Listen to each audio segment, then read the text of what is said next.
please don't go to Fremont in Las Vegas. The vibe is so fun, everything is less expensive, the food is great, the entertainment is free. Fremont is so amazing that if you all start going there, it's going to get too busy and too expensive for the rest of us. In all seriousness though, if you've only ever visited Fremont Street for a few hours, or if you've never made your way down there, in this video, I'm going to show you how incredible Fremont Street is, and why it just might save Las Vegas.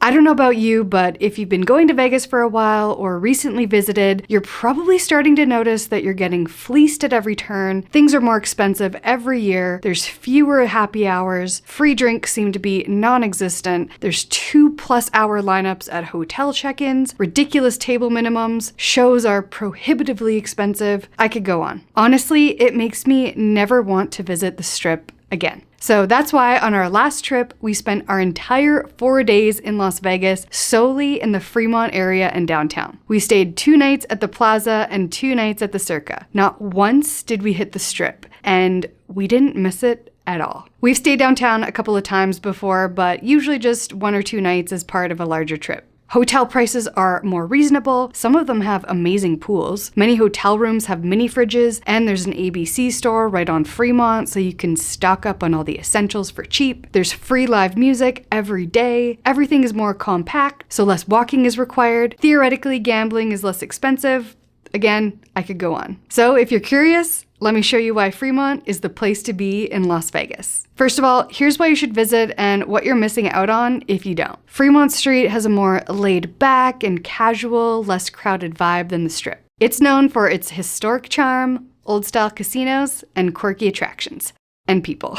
And downtown Las Vegas and the surrounding neighborhoods have some totally unique experiences that you don't want to miss. And it's where you can find tons of hidden gems like unique shopping, free attractions, and adorable garden patios. And if you're planning to visit Vegas in the summer, spending a lot more time around Fremont is going to be way better. Because when it's well over 100 degrees, you don't have to do near as much walking as you do on the Strip. Everything on Fremont is way more compact, so you have to do way less walking between hotels and attractions. There really are endless things to do downtown. The most fun and common thing is just to show up on Fremont, walk around, and be entertained. And there's no shortage of that here. It's really fun to explore all the vintage Vegas casinos and see where Vegas started. The heart of downtown is the Fremont Street Experience. This is a 6-block pedestrian-only thoroughfare where all the action is. There's the world's largest video screen canopy. It covers the whole Fremont Street. It's a really fun light and sound show. Of course, there's street performers and buskers. Some are better than others. There's the zipline where you can soar above the crowds over the length of Fremont among all the glittery lights. You can even ride it Superman style if you want. And I believe it goes up to 40 miles per hour. You've also got murals and great street art if you're into photography or just like looking for fun Instagram moments. There's live music every day and it's all free. There are 3 different stages and they all play different types of music. So there's usually one stage that's more pop or electronic music. One is usually more rock or alternative. It's usually Alter Ego, and this band is so good. I love them so much. And then the 3rd stage is usually country music. So you really can pick your vibe and stage hop if you want. And then all the downtown casinos advertise that the slots are looser. And while I can't confirm that, the table minimums are definitely lower downtown. And even if you're not a gambler but just want to have a little bit of fun,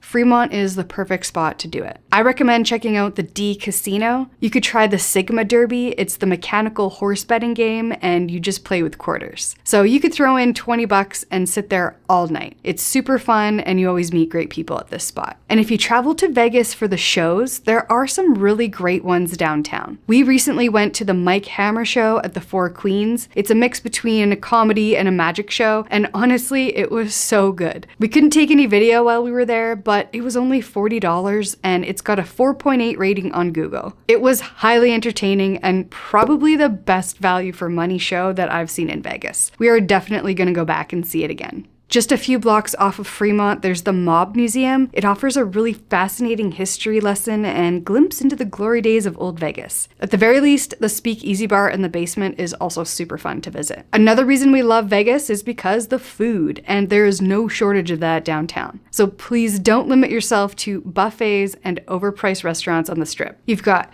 fancy old school steakhouses like Oscar's or Hugo's Cellar. There's Evil Pie, which kind of feels like a downtown cult classic. It is the best spot for pizza, especially late at night. The park on Fremont is great. We love the secret garden patio vibes there. And there's pretty good all-you-can-eat sushi too. Honestly, there's so many great restaurants. I cannot wait to go back and try so many more. So please let me know in the comments what your favorite downtown spots are.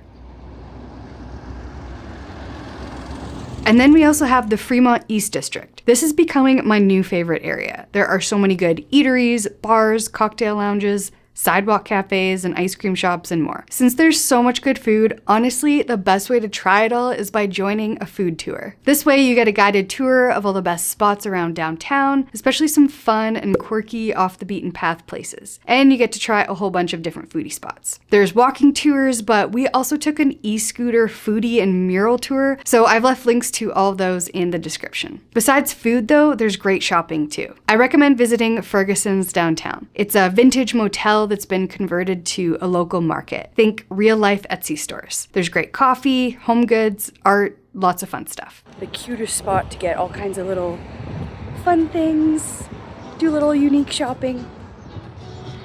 And there it is. And as a bonus tip, if you're walking there from Fremont or on the way back, stop in for a drink at Atomic Liquors. This is the oldest dive bar in Vegas. And only a 5-minute drive from downtown is the Neon Museum. It's one of the most Vegas-y Vegas attractions you gotta experience. You get to walk through the yard and see all the restored vintage neon signs. It's a really cool spot if you haven't checked it out. If you want to stay downtown, which I highly recommend staying at least 1 or 2 nights, there are some great hotel choices. Circa is my top choice. It's brand new, it's adults only, and has the best pool in all of Las Vegas, which is open 365 days a year. If you really want to experience downtown but don't love the idea of staying at an older hotel, Circa feels like you're staying on the Strip. The Plaza Hotel has that vintage Vegas charm, and it's got really fun amenities like the carousel bar, and I love the chill rooftop pool and the pickleball courts. It's also extremely affordable. $30 to $40 weekday rates are pretty common here. The Golden Nugget is your classic choice, one of the most famous hotels in all of Vegas, not just downtown. It's got a lively energy, there's great bars, and a pretty unique pool area too. We also loved our stay at the El Cortez. This is a great choice for something low-key and super affordable, especially in the winter if you don't plan to use a pool. It's a really old school vibe in here with cheap gambling and just super fun all around. So let me know in the comments what your favorite parts of Fremont are. That's all for this video. Thank you so much for watching, and I'll see you in the next one.